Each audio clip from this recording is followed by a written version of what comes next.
Hello, everybody, and welcome to another edition of the Scruffy Movies podcast. I'm Zach Wallace. And I'm John Crocker. Today is the day that we promised 2 weeks ago, but we ended up getting so much cool news that it kind of took another episode spaced out for us to get here. But this is going to be our Marvel Phase 3 Part 2 podcast, in which we're going to talk about Thor Ragnarok, Black Panther, Avengers Infinity War, and Ant-Man and the Wasp. I know that Captain Marvel is also before Endgame, but we have an entire Captain Marvel podcast like 3 or 4 episodes ago. So we're just going to focus on these, which we haven't really focused a lot on yet. And I'm really excited for today. This particular 4 movies has 2 of my top 5 Marvel movies of all time in it. Yep, I completely agree. I couldn't remember going into this whether or not we were dropping Infinity War out of the lineup because we did one on it or Captain Marvel because we did one on it. So I appreciate the little insight there to get us going. All right, so like we do all of these episodes, and like I started the last Phase 3 one out with, just go ahead and lay it on me. What's your order? Rank them. Infinity War, Thor, Ant-Man and the Wasp, and then Black Panther. Easy. I'll go Infinity War, Thor, Black Panther, Ant-Man and the Wasp. So we only differ on the last 2. Yeah. And this is finally going to be, I wasn't even thinking about it until right now. This is going to be when our Ant-Man and the Wasp debate. Well, I don't know. Do we differ highly on Ant-Man and the Wasp? I mean, I'll go ahead and sort of set the stage here. I think that it was, as all Marvel movies, honestly, up until this point, it was a respectable entry, but it was not up to the level that I know they're capable of. And I thought it was a great film. I thought it was a good heist movie, kind of a feeling. But at the end of the day, it just didn't hit as hard as all of the other ones do. And we get into this scenario so much because I really want to just like shout from the mountaintops. It's not a bad movie, but when you're comparing it to literally Infinity War and Ragnarok and Black Panther, like it just can't compete in my book. See, that's like, I agree with you that it's not as well received as the other 3, but I loved Ant-Man and the Wasp. And I think a little bit of that has to do with my own personal feelings about the first Ant-Man, because Edgar Wright is one of my favorite directors of all time. And he was on the original Ant-Man movie for like 10 years. And then he ended up leaving before they got to shoot it. And so I just kept seeing like what could have been in the first Ant-Man movie. So then to not have those qualms or anything about this movie just allowed me to enjoy it a lot more. And I think that it was really funny. I really like the story behind it all. I really like how they played Civil War into the bigger part of Ant-Man's world, how this little like 5-minute scene he had in Civil War affected literally everybody in his life. It's crazy. And I feel like it's exactly what we needed after Infinity War. It was a really good movie. It was a good superhero movie. It kept Ant-Man at the top of our minds, got us caught up with what he was doing, and it kind of alleviated some of it felt like we could take a breath again after Infinity War. We were holding our breath for Endgame, and then Ant-Man and the Wasp came out, and you were like, okay, yeah, we can breathe. It'll be a year away. I think it was exactly what we needed after Infinity War. Yeah, Ant-Man and the Wasp was definitely like loose and light and sort of, I don't want to say carefree, but it was very loose and light in its tone. And when you're coming off of Infinity War, I mean, you literally feel like you just sat through a wake. So I agree that I think it was probably the right choice. And I think it's a bit of a pro and a con, really just how all of this is set up to begin with. Like, it's certainly a pro that all of this even exists, but it's definitely a con of like Ant-Man's world that he is sort of dragging along the occasional plot from movies of days gone by, which I guess Civil War was technically in Phase 3 as well, but it was very, very early on, a couple of years before Ant-Man and the Wasp. So I like that they have to react to those events, but sometimes I feel like this is the hole you get yourself in when you have this many movies and this many heroes, is that occasionally the next step or the next beat from a thing or two it'll have to be 2 years down the road. And sometimes I feel like Ant-Man and the Wasp has just gotten the brunt of that stick. Like they've never really, the Ant-Man movies have never really been like on top of the list and really pushing the Marvel Cinematic Universe forward. It's been like, oh, I know a guy, or he's going to come in and save the day, or he swoops in for 5 minutes. It's very much of a, like, what I would expect a Hawkeye movie to be, or a Black Widow movie, if they were making all of those along at the same time. Like, definitely not a major character, and sometimes I feel bad for Ant-Man because of it. See, I feel almost the exact opposite. I feel like I really like the characterization of Scott Lang doesn't know what's going on, because if what we've seen in Endgame is true, and like the spoilers and all this stuff and all the theories we've talked about in our Phase 4 theory podcast, but he's going to end up being the one that like helps them save everybody with his being able to harness the quantum realm and stuff. And I really like that Scott Lang, and they did such a good job in this movie of having like literally everybody in the movie know what they were talking about except for Scott. He was just sitting there like, yep, sounds good. Yep. Okay. And he just trusts all the people that are talking all this science jargon around him, that they have his best interest in mind when he's trying to help them out. Yeah, that is one thing about Ant-Man, is that like he just puts on the suit and goes. Like at least Iron Man like had to build it. At least Doctor Strange like had to go through the training to harness it. You know, I guess Spider-Man would be the other hero, but even Spider-Man like goes through all of like really learning and harnessing his powers. Yeah. Ant-Man is just like, give me the technology, tell me the plan at least twice, and I'll do my best to get it done. Yeah, that's kind of why I like Scott so much. And that's going to be funny too, even in this new movie, because everybody's so smart. Like everybody's smart. Even Black Widow and Hawkeye and all these people who aren't like genius billionaires like Tony Stark, but they know like where they're coming from and they know what's going on. Scott Lang is just a criminal who happens to be really good at breaking into places. He has a degree in, I think he said like engineering or something like that. But other than that, he's just like, all right, seems like this is what we need to do. And he'll just put on the suit and go. And that's one of the reasons why I like Scott Lang so much. He's the most like he's the person that if you put every superhero in the MCU currently in a lineup, I would pick him to be like, wait, why is Paul Rudd here? Yeah. He's the sore thumb. And I will say this as well, when it comes to all of these side movies and spin-off movies, it's a sort of more anthology-based instead of like pushing big plots forward. He definitely has some of the best supporting cast. I can't think of another one of the Avenger Marvel movies that has supporting cast as good as T.I. and it was T.I., right? Yeah. And what's the other guy's name? I can never remember his name. Oh no.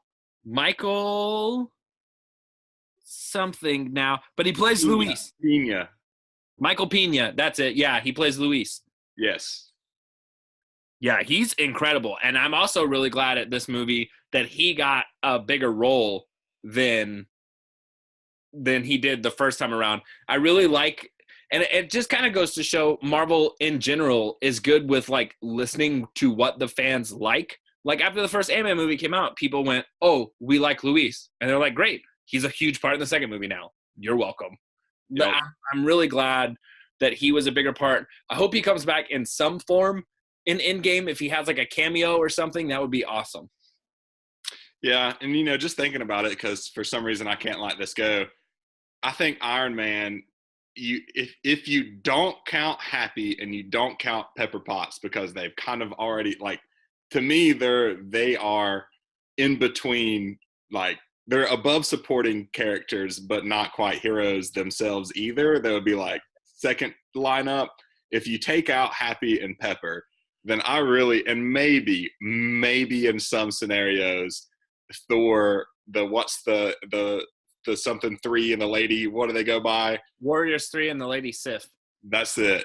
I like that dynamic. I really just like Thor movies anyway. But yeah, I think as far as supporting cast goes, you got to give it to Ant-Man. Louise, T.I., then the big like Russian guy. I mean, you want to talk about laughing. They probably have, well, I mean, they are straight up the comic relief in the movie, even though Paul Rudd's character is also very hilarious for most of the time. Yeah, and they also, I love that they have those guys in there because it's also kind of a reflection of what I love about Scott Lang is that they aren't people who are like incredibly smart or know what they're doing all the time. They just know that Scott's their friend and that they have to help him. Like that's like Luis pulls up in a superhero battle where people are growing like 60 feet and there's a girl who can like phase in and out of reality, and he pulls up in like that little like Ford Fiesta looking car that Hank Pym happened to have in his Hot Wheels set, and he starts like helping them out and shrinking and growing big and like keeping people off their tails. He's just a dude who Scott Lang is his friend. Like that's it. He has no other connection other than Scott's my friend. I got to help him out. Yeah, that I did spend way more hours of my life actually thinking through the technicalities of, okay, you're going to blow up a Hot Wheels car, but while it's big, then you got to like actually gut it. And all you're really going to be able to use is like the wheels and the body, because you're going to have to put an actual motor in there and a real steering wheel and like real, real suspension and real seats. I can do that. And then shrink the car back down so it passes as a regular Hot Wheel. And boy, if I could have just a case full of Hot Wheels that actually have working motors and transmissions, and just be like, we're going to take the El Camino out today with a 454 big block, blow that up to full size. Yep, I know exactly what all those words mean. Yep, exactly. The bigger the block, the faster the car. So tell me this. Because you've mentioned it and you briefly grazed over the top of it, do we know for sure that those suits are the quote-unquote quantum suits and that the quantum realm is even going to play a part in the next movie? I know it is a huge, huge pivotal part of many, many of the theories that are floating around out there. But do we know? Has someone said that? Has there been a toy that was leaked that actually called it a quantum suit? Like, has it been put down in print anywhere? As far as I know, there's nothing that's been like printed. I'm trying to think. I mean, I'm not up to date on all the toys, so there very well could be like an action figure out there that's Hulk, Quantum Realm, But the only thing that makes me think so is in set photos and all that stuff. I mean, they're back in 2012 Avengers set. Like, they're back in set photos and stuff. And Ant-Man's there, and they all have, like, little circles on their hands that look like Quantum Realm stuff. Their suits that they're wearing at the end of the trailer, the white and red suits, look exactly like the suit Hank Pym wears into the Quantum Realm to try and get Janet back in Ant-Man and the Wasp. And I feel like Marvel doesn't seed information to be seeding information. They don't just like put something in to be like, haha, got you guys. Like if they put it in, it's coming back later, And they definitely in Ant-Man and the Wasp and the after credit scene were like, hey, and be careful because you could get lost in a time stream and who knows where you'll end up. Something like that. Just letting the audience know, putting it in our heads. They were seeding the knowledge to us. Hey, time travel is available in the quantum realm. And I think that's going to play a huge part in Endgame. So I don't think there's been anything official put down. I could be mistaken. There could be something out there. But I mean, it's just like literally everything is pointing to that. If they pull a 360 and they're like, haha, these suits just look cool, I'll be like, wait, what? or they're space suits too. I mean, they could just be space suits or anything like that. The only reason I don't think that is because they've shown them in another one of the trailers with a bunch of them in the ship that Tony and Nebula get back to Earth on, and none of them are wearing those suits. They're all just wearing like regular stuff. So apparently Tony and Nebula make it back to Earth. That's been in like every trailer, every spoiler alert. Spoiler alert.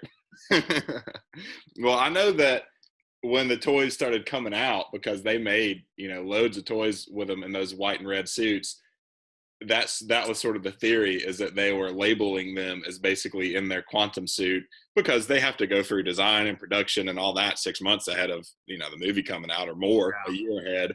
And I was thinking that at some point along the way, it had actually gotten leaked out what they were calling those, because that does sort of blow my mind, just how good Disney and Marvel is at, for the most part. I know there's actually been some recent leaks over the past like even week to spoil some really big stuff, but for the most part, they do an excellent job at keeping everything completely under wraps and having people go in totally, you know, just not knowing.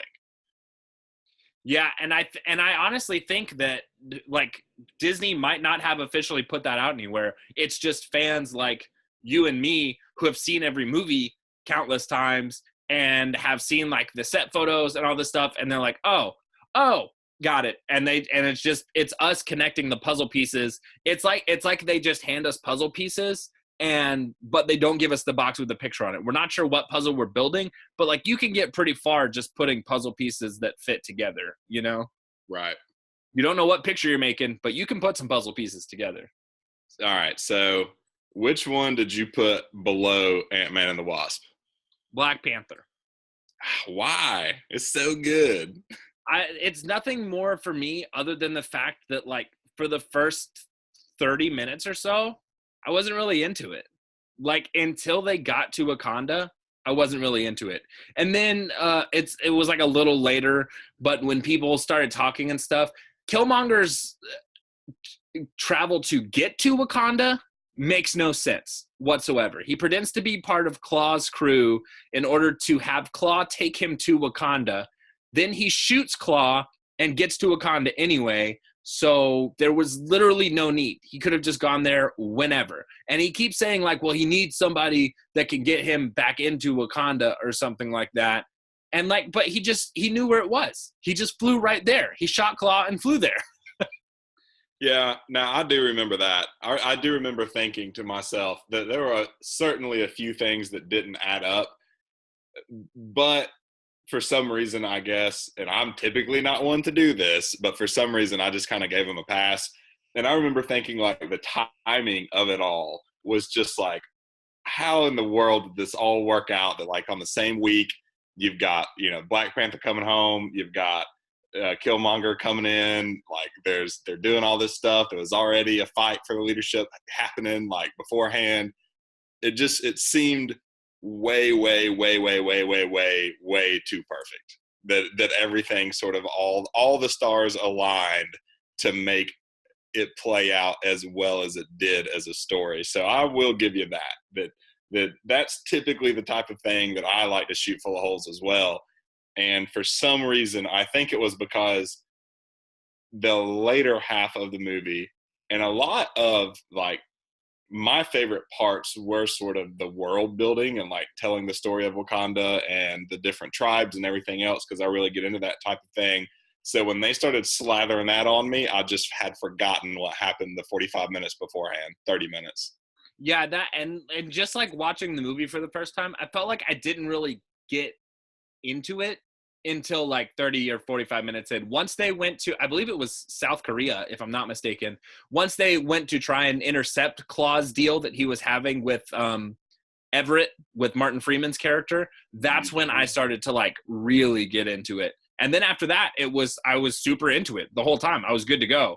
But just like those first 30 minutes, and it's kind of the same, it's a little bit of the same issue you brought up with Ant-Man and the Wasp, just having to carry over the torch from Civil War into Black Panther's first origin movie and kind of explain, oh yeah, he was here in Civil War, we got to know him a little bit, but now he's this, and now it's that, now it's this, and this is more of his world, and this, and that. So just like carrying that torch over and then like explaining the torch away a little bit and into its own story, I felt like was a little clunky. But then once they got over that, like handing the torch and stuff, I really enjoyed it.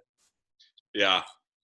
I just remember sitting there watching through all of Wakanda, all of the tribes, like the battle where in the waterfall, and everybody being like color coded with their outfits, and you had the leaders that obviously stood out, and you know then the friendships among some of those, and the excommunicated tribe, and then you got the juice from the berry, or whatever that was that they would brew up and drink, and I just, for some reason, I just fell into it.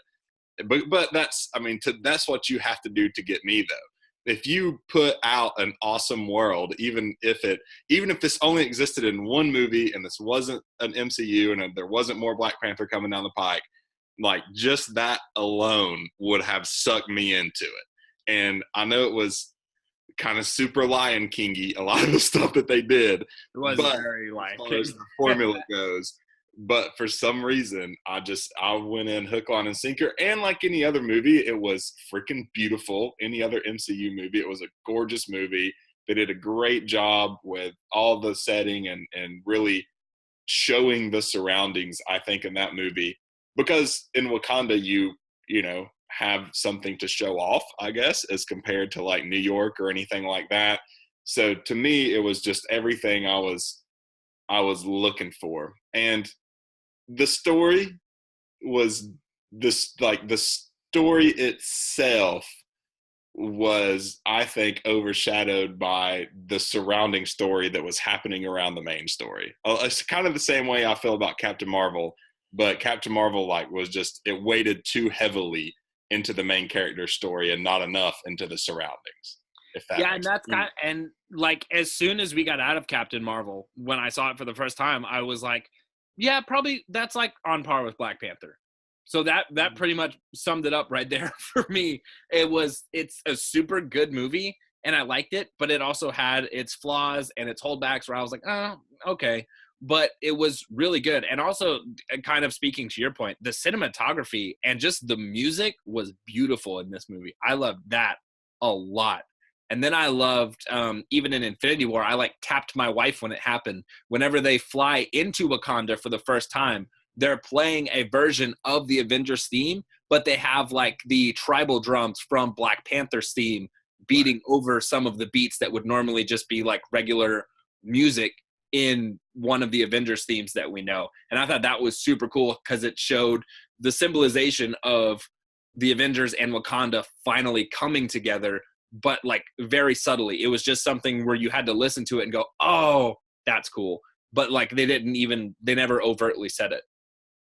Yeah. And as we all know, music can really make or break, especially these Marvel movies. They tend to nail the music 9 times out of 10.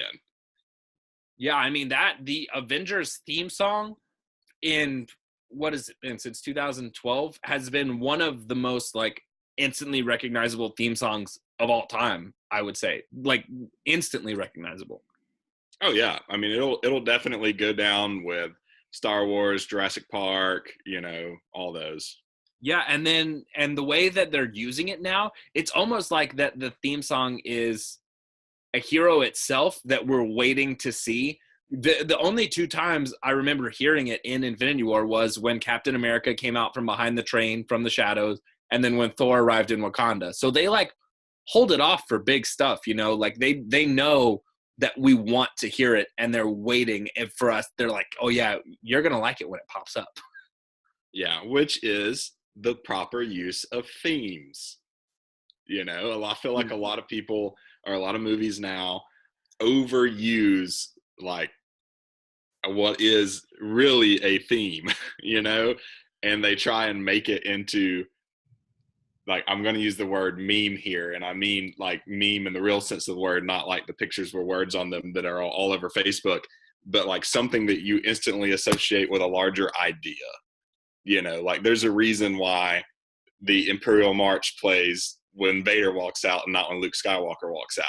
Same thing with heroes in the Avengers. You've got this exclusivity is not a bad thing. Being picky and choosy on when you use the theme allows it to hit harder when it needs to, I agree with you. It also makes me very excited for Endgame because I know that there's going to be one badass scene of whenever Thanos gets his butt whooped of that theme playing in the background while the Avengers just mess him up entirely. And I can't wait for that. I mean, we don't know, man. Thanos could just kick everybody's butts and we all go home and they're all dead. That wouldn't happen.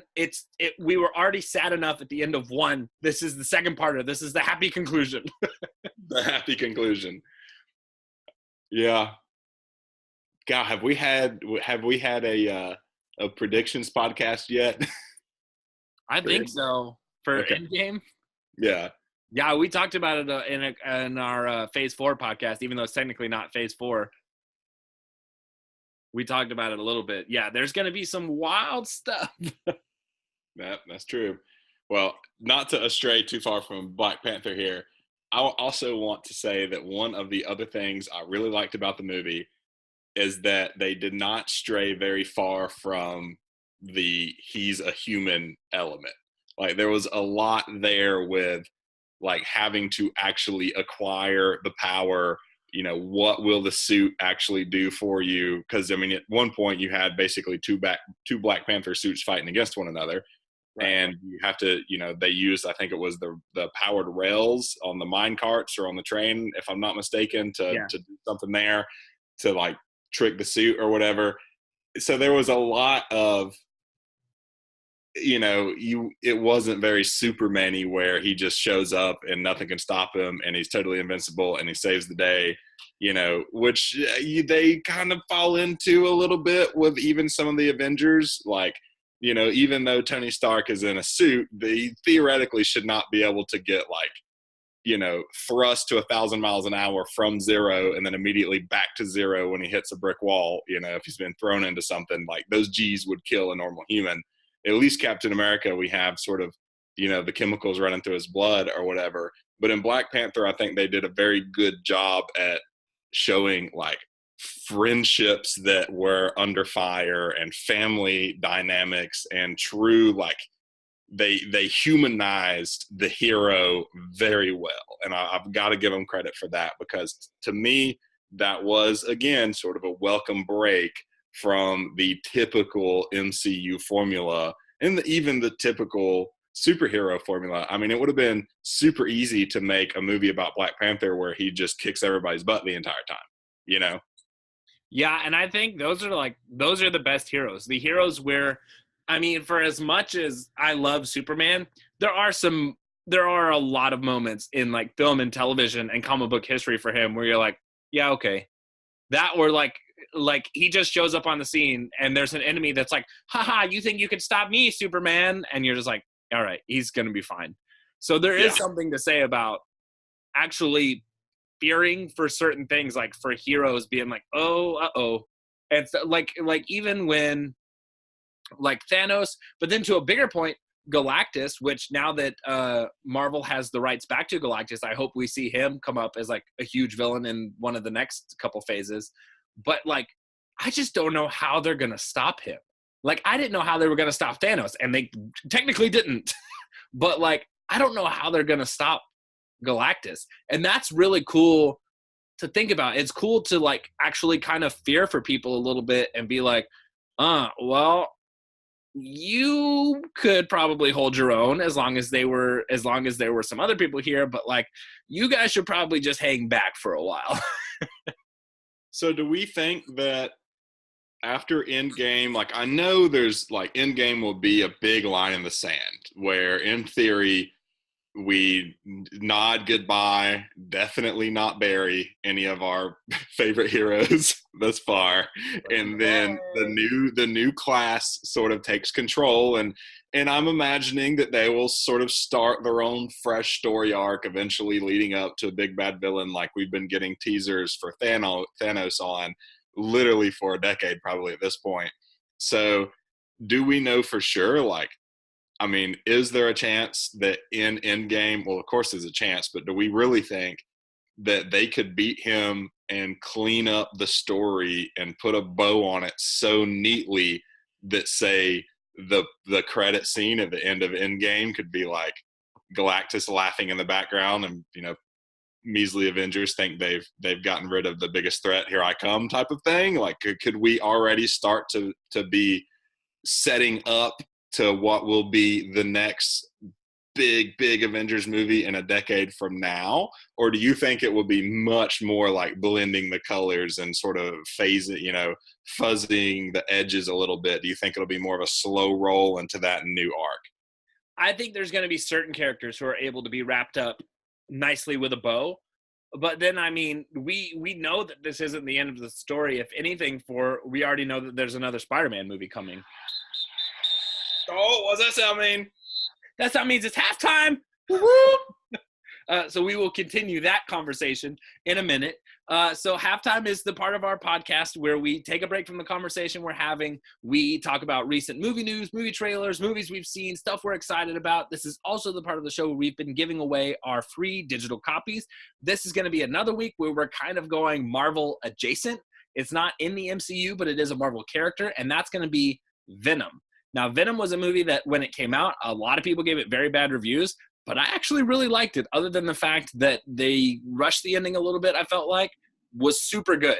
So if you guys want to win that free digital code, all you got to do is comment the code word Brock below on the YouTube video you're listening to right now, or direct message me at Scruffy Movies on Instagram. Again, the code word is Brock, and you'll be entered to win a free digital copy of Venom. This is the second time we've given away a copy of Venom, isn't it? No. Okay, first time. First time. Awesome. I agree. Venom was totally a movie that I went in prepared for the worst, having heard what everyone had to say about it, and I thoroughly enjoyed it. In fact, I cannot wait for them to make another one. Yeah, me too. I loved Venom, and I was very confused at why people were giving it such bad reviews. I would love nothing more than for the MCU just to be like, all right, Venom, all right, Deadpool, you're going to now be our rated R movies, even though I don't think Venom was rated R. It was PG-13. It should be. It would have benefited from being rated R, in my opinion.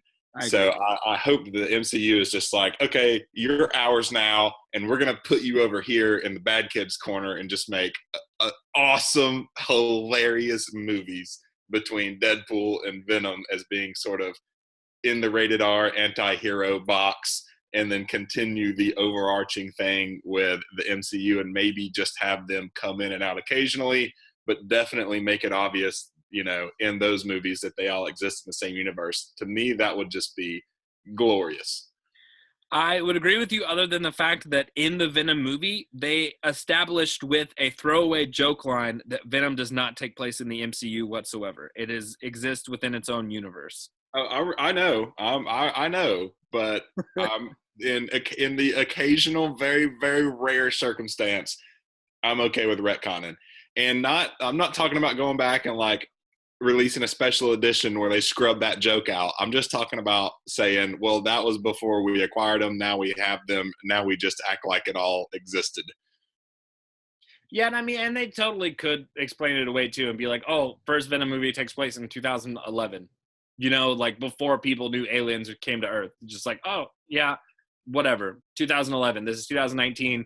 8 years with the Venom living in his body. Let's catch up to what he's up to now. Yeah. And I'm cool with that. Me too. All right, what you got for halftime this week? Well, we got a couple new trailers and just a few movie news. So I'm going to start out with the news first because I'm sure we're going to eventually end up talking about the trailers a little bit more.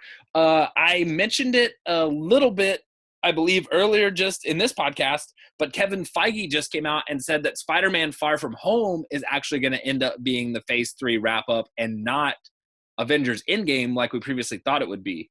Everybody, I guess, just kind of assumed that Avengers Endgame would be the Phase 3 wrap-up, and then Spider-Man would start Phase 4. And Kevin Feige is saying, no, that's not true. That's not what's happening, which kind of makes sense for what they're doing because he also said no future plans will be announced officially until after Spider-Man Far From Home comes out. So that as being the kind of Phase 3 wrap-up movie, just the nice little tagline epilogue after the gigantic conclusion we're about to get, I think is going to be cool. It's a little strange. It's kind of the same way they ended Phase 2 with Ant-Man. I feel like Ant-Man was supposed to start Phase 3, but they were like, Civil War is better. It's a much stronger of a movie. Ant-Man's Phase 2, which makes me feel like I don't know what the next movie is coming out after Spider-Man Far From Home, but they must be pretty excited about it if they're like, no, Spider-Man's Phase 3, and they're going to let something else gigantic kick off Phase 4. Yeah, I mean, what could it be? The Eternals? I don't know. Black Widow is the one I've been seeing like casting news and stuff for, but Marvel has been being very secretive, and while everybody's eyes are kind of on the left hand of Endgame, they could totally be doing something else with their right hand like doing like a secret movie that nobody knows about, that when Spider-Man Far From Home comes out, they're like, oh yeah, and also by the way, Iron Man 4 is coming out in November, and everybody's like, what? Like they could totally be doing something right now, and nobody is paying attention. Yeah, I think they had better. I mean, they had better be, because I mean they do what, anywhere between 3 to 4 movies a year, 2 to 4 movies a year. So right now, if we don't know what's coming out in 2020, I mean they have to already be like in shooting at this point to have a release in 2020. I feel like, so there are things happening somewhere. Right. And also talking about things that are happening, apparently Tessa Thompson was talking to somebody for an interview for something. I don't believe it was for Endgame, but she's who plays Valkyrie in Thor Ragnarok, which we'll talk about once we get done with halftime. But she told them that a Thor 4 movie has already been pitched to Disney with Taika Waititi returning to direct. And apparently Disney is kind of interested in it. And like, just, yes, let's do it. Yes, please. Kind of interested. Thor Ragnarok is one of the strongest entries to the MCU, in my opinion. I completely agree with you. And that'll also be interesting because if Thor finally gets a 4th movie, then that'll be breaking the mold on 22 movies that we've established, with the exception of Avengers, because Endgame is technically the first 4th out of any franchise movie.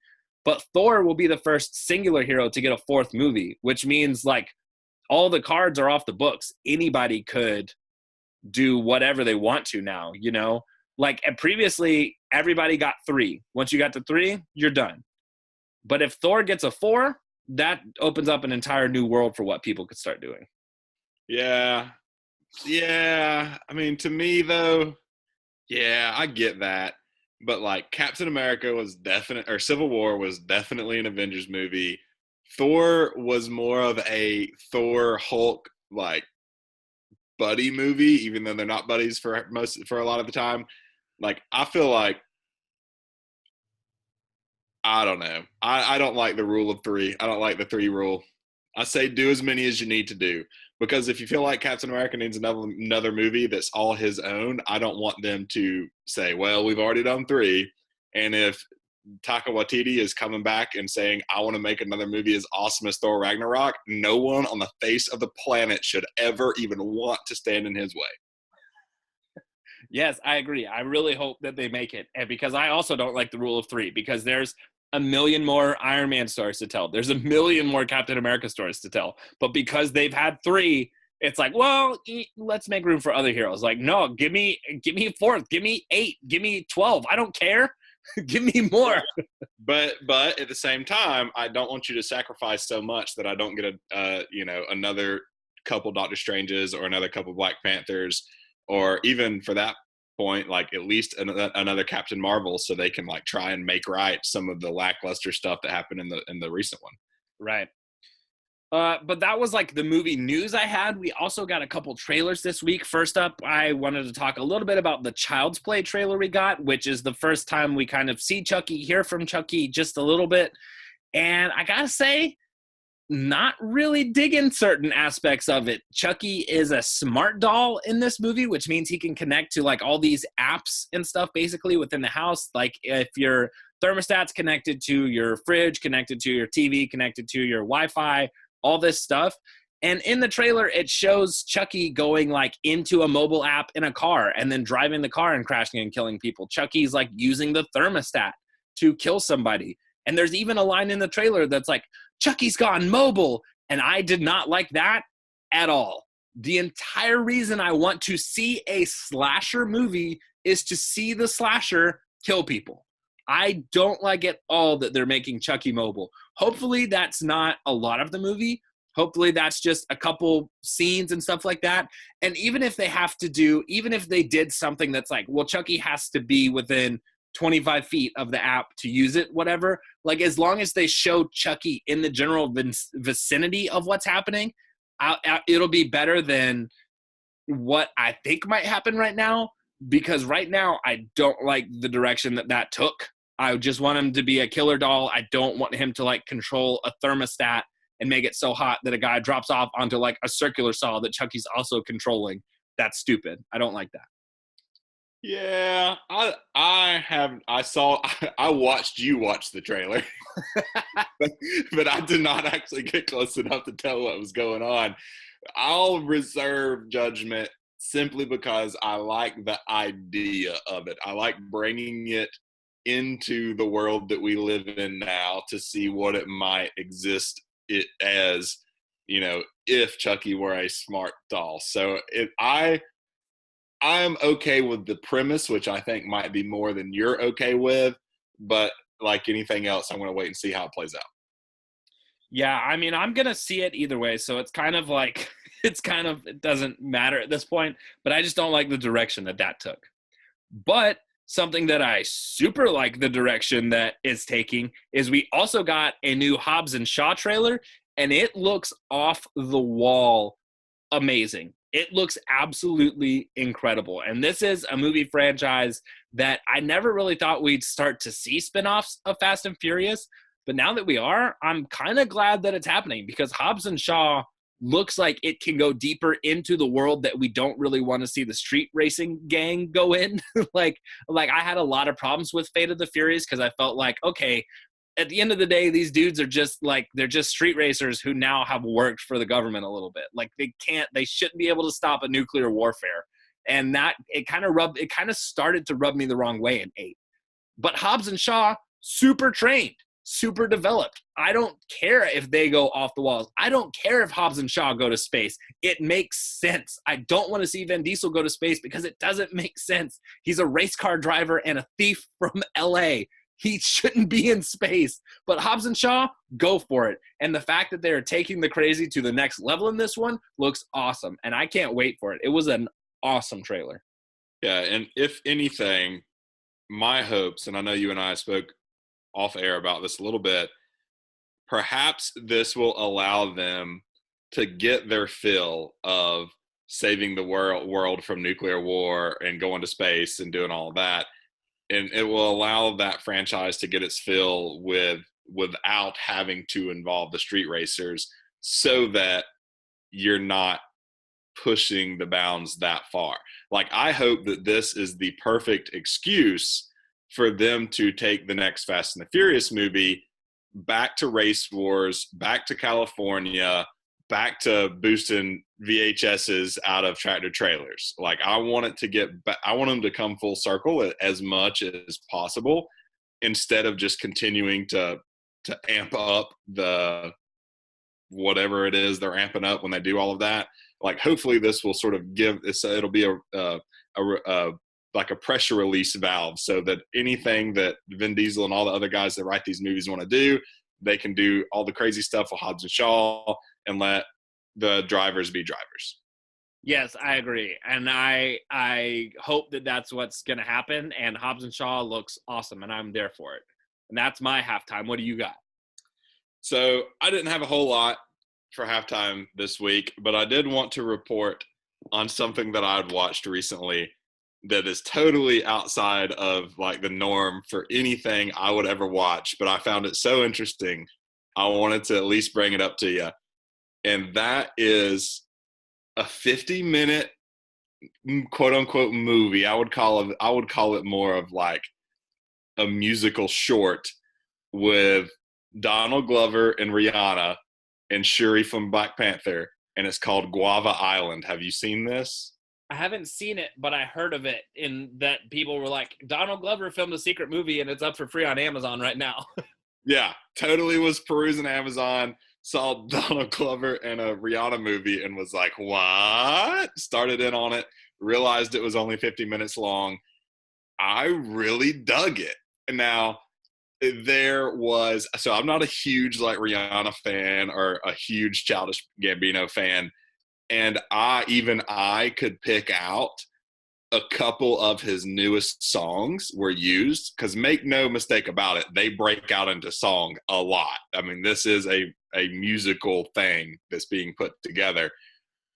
So I don't know if this was just an incredibly elaborate excuse to do his new music in sort of a new format, or if the actual story they were telling, which was a kind of a great story. You know, the bad guy got it in the end. I mean, it was a good story, but I'm not sure if it was really an excuse to get his new music out in another medium or if it was more about the story.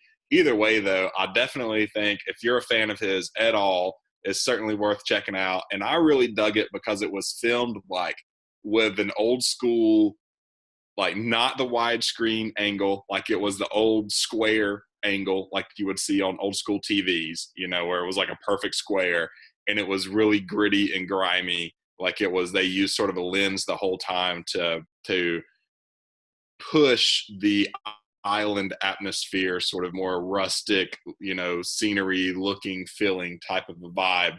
And I was really impressed with it. I had no idea what I was getting into. I literally didn't know what I was getting into when I clicked the play button. And when I got done, I was like, damn, that was all right. I would definitely watch another one.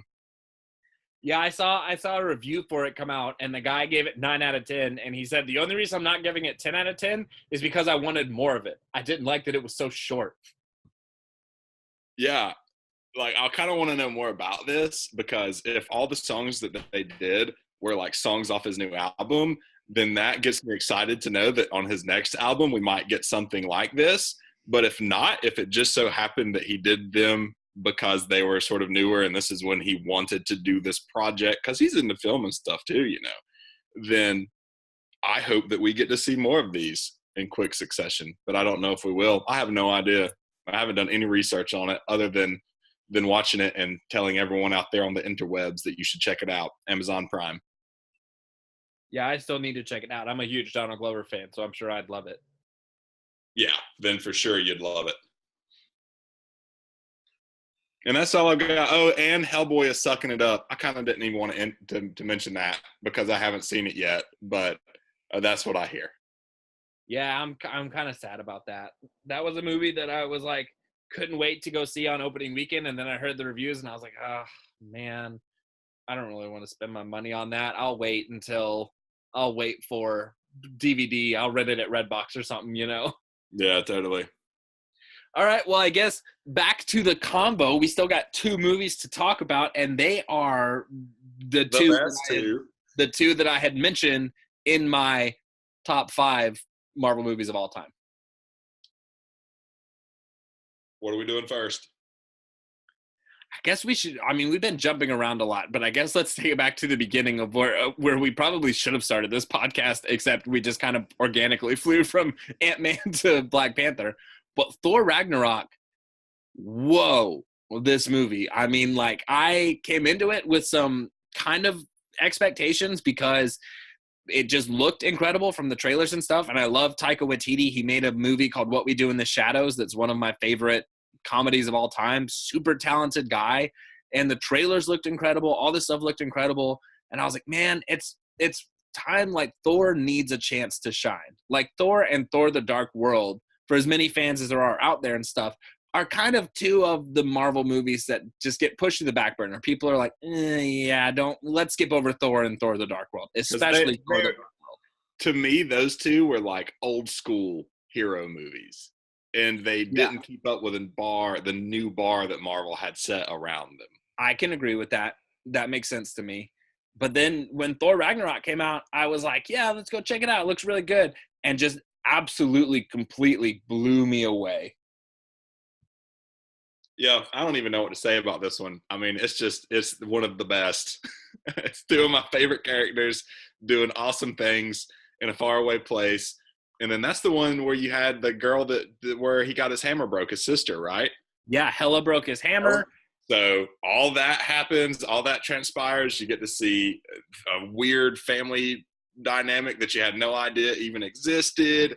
And so you're digging into Thor's background. You're seeing like tore up Hulk, enslaved Hulk, and then I don't think maybe even recognize Thor, or you kind of figure out like why he's acting that way. It was a great movie. It was a super awesome movie, and it had its buddy comedy moments, and it had its Avengers moments, and it had everything you wanted. It was gorgeous. The soundtrack was awesome, and I don't even know where to go. Like, it's so great. I don't even know what to say.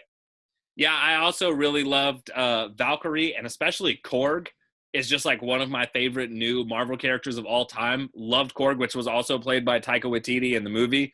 He was absolutely incredible. Just this huge giant rock dude that just has the temperament of like a nice, just like a gentle guy, but he's this big gladiator on this war planet.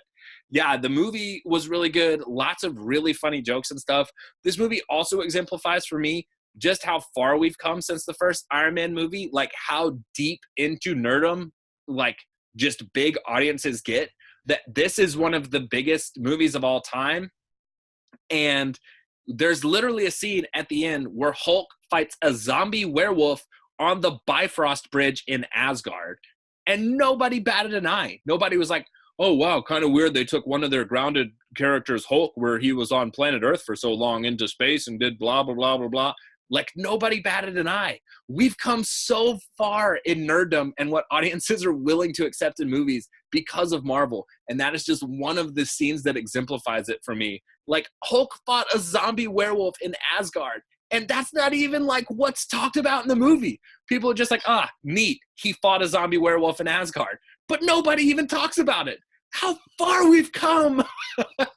Yeah, and Thor Ragnarok also. Now, this is why I'm not benefiting at all in the fact that I have not seen this movie recently. But there was a lot of things that happened in that movie that sort of turned the pace and set the tone, or turned the tone and set the pace for what came next. I mean, that's where his hammer broke, and I think there's a few other things that happened in that one that really sort of started to set up for Infinity War. Yeah, we found out that the Infinity Gauntlet that was in Asgard was fake. They blew up Asgard entirely. Like, Asgard's gone. Loki took the Tesseract, and that's what Thanos finds them for at the very end of the movie. Thanos finds them because of the Tesseract. Like, this movie also carried the torch, kind of how we were talking between Ant-Man and the Wasp. It had to carry the torch for Thor and Hulk coming off of Age of Ultron, where we haven't seen either of them since that movie, but it did it so much better than like either of the other movies did, like Black Panther and Ant-Man and the Wasp. It did it so smooth and so good that this is a movie that I just watch like out.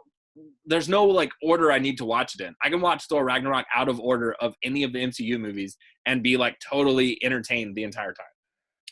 Oh yeah, like if someone came into my life today, like that had just said, I never watch Marvel movies or any superhero movies, like let's just watch one because we've got a few hours to kill. Out of all of the movies on the shelf that I would pick up, Ragnarok would probably be one of them. If not, like Iron Man 1, or, you know, definitely. I mean, I'm like you, man. This one's in my top 5, easy, potentially top 3. I'd have to sit down and actually think about it. Yeah, I mean, it's easy. Like, it's not even where I have to sit down and think, is it in my top 5? Just like, it's there. Like, as soon as I walked out, I was like, well, I can't wait to see that again. Yeah, same here, man. This was also one that, like, I didn't see immediately either. Like, I held out for a while. I forget what was going on, if it came out like around the holidays or something like that. But for whatever reason, yeah, I just could not get to it. It was one of those scenarios where I just keep myself off of Instagram and Facebook and don't click on anything at all that might be a spoiler. And when I eventually went to see it, I was like, man, I screwed up. I could have seen this 3 times by now. Yeah, it's just incredible. Such a good movie. And then, of course, that leads us into the big one itself, Infinity War. And that actually kind of leads us directly into it, because when Infinity War picks up, it is like 5 minutes after the end of Thor Ragnarok. So, yeah, this is one that I didn't know what to expect from it. And then it was another one that kind of blew me away. So far, every Avengers movie, Age of Ultron has been the lowest tier, but I have a certain appreciation for it now that I've rewatched it a few times. I think I was holding it in such high regard from the Avengers that it ended up not living up to expectations. But now that, like, I know what the movie is and I'm able to kind of temper those expectations a little bit, it's much better than I remember it being. But Infinity War just like took the ball and ran with it. Like, I can't believe some of the choices and decisions that Infinity War made and all this stuff. And also super cool to finally see a bunch of characters that we've been seeing for years come together to try and do something, albeit not very well, but still. Yep. Oh, you there? Yeah. No, I thought I lost you for a second. Just got really quiet. To me, this movie was this movie was the first one that really showed the rest of the world what we're so intrigued by and what we're so interested in. Like all the other people that exist on this rock that are like, oh, superhero movies, that's for kids and nerds and all that. Like when Infinity War came out and everybody eventually sort of saw it and was like, holy cow, I feel like I need to actually now go back and watch all of these, all the ones that came before it. Like to me, this is the one I would put on a platter to show to the rest of the world and be like, this is why we're so into this. This is what gets us so excited when a new Ant-Man movie comes out or something like that. Is it's not necessarily Ant-Man. It's the world in which he lives and knowing that things like this are going to happen. I mean, it's like Game of Thrones or anything else, times 10 to get you to actual movie level, instead of TV. And I don't know, it's hard to explain, but probably not just top Avengers movies, but one of the best movies or one of my favorite movies, probably top 10, maybe top 5 favorite movies of all time. And I also really like this movie because, and I kind of misspoke when I was telling one of our coworkers this when we went to go see it. I was like, Marvel always does kind of like a subtle previously on to get you caught up. You'll be totally fine. You haven't seen a lot of them. It's cool. You'll know what's going on. They didn't care at all in this movie. They're like, this movie is for fans who've been with us since 2008. If you haven't been here since 2008, you can go ahead and leave. Like the first 5 minutes, the ship is decimated. Thor's being held hostage. Loki dies. Hulk's in space. Hulk gets sent from a Bifrost to Earth. Heimdall gets stabbed. Hulk sees Doctor Strange, tells him what's going on, and then that's when the credits pop up? Like, that's first 10 minutes, and You're totally lost first 10 if you don't know all of these characters and what is happening. You are completely lost. And I kind of love Marvel for that because they stopped speaking down to the audience. They stopped kind of like, all right, guys, we're really thinking this Marvel thing's catching on, but if you haven't seen the last Captain America, here's kind of what you need to get caught up. At this one, they were like, listen, either you like us or you don't, and we don't care either way. This is for people who like us. If you don't like us, why are you here? We don't care about previously on. This is for the fans. And there's so much story to get through. I mean, these are already like 3-hour movies we're talking about here, especially Avengers. Like, there's so much to get through. And I, as a fan, want them to show me as much new stuff and tell me new stories as they possibly can. So, like, I really respect the fact that when I walk in there, from the time the Marvel intro does its little thing and we actually start the movie, from that moment until the very, very last cutscene at the end of the credits, like it's for us. I dig it. It's all new and it's so much. And like we were talking about with Star Wars, if they came out and said the next Infinity or the next Avengers movie was a 4-hour movie and it was going to have an intermission at 2 hours in, I would be down. I would be so game. Like, bring it on, Yeah, that's why people were like, oh, Endgame might be 3 hours. I was like, I don't care. Make it 8 hours. If you give me breaks to eat and go to the bathroom, I'm good, dude. I don't care. Like, just make it as long as you want to make it to tell me the story you need to tell me. Yeah, make it as long as you need to make it. Yeah, I don't care is what you're not understanding here. Like, we are here. Like, this is it. We're here to watch Thanos die. You need 6 hours to show us Thanos die? Go for it. You've got it. Yep. Now, I understand also that most humans out there also have a life and a butt that gets sore, but, to me, I'll sit there for 6 hours. Yeah, like this is it. This is it for me. this is what I'm gonna do. And Infinity War was just such a cool viewing experience. And if that was only part one, like they're really gonna bring like the pain and action in part two, which is gonna be Endgame. And Infinity War just had so many cool parts of like little shots like of Captain America walking out from behind the train and Thor getting to Wakanda. All these cool things where you're like, like it's a throwaway scene. But when Bucky sees Rocket, like a bunch of Outriders are coming towards him, and he picks him up and he starts spinning him around, and Bucky's shooting with one arm, holding Rocket with the other, and Rocket shooting, being held up by Bucky. It's just one of those things where you're like, yeah, oh yeah. Yeah, give me more of that, you know? Yeah, and it's a throwaway scene. Same with when Thor and Captain America reconnect. And he's like, this is my friend Tree. And he goes, I am Groot. And Captain America goes, I am Steve Rogers. It's just one of the things where you're like, I never expected this, but it's exactly what I wanted. How did you guys know? Do you think that has a lot to do with like the Russo brothers sort of figuring out the MCU? Because I know they did Winter Soldier and Civil War as well. And to me, those are, we've had the Winter Soldier discussion on there before, but I think it might have a lot to do with them really sort of actually falling into the groove. No, see, I think they were in the groove when they made Winter Soldier. I think of the returning directors that we've had, these guys who have now are having 4 movies under their belt, of the 3 that we've seen, all have been incredible.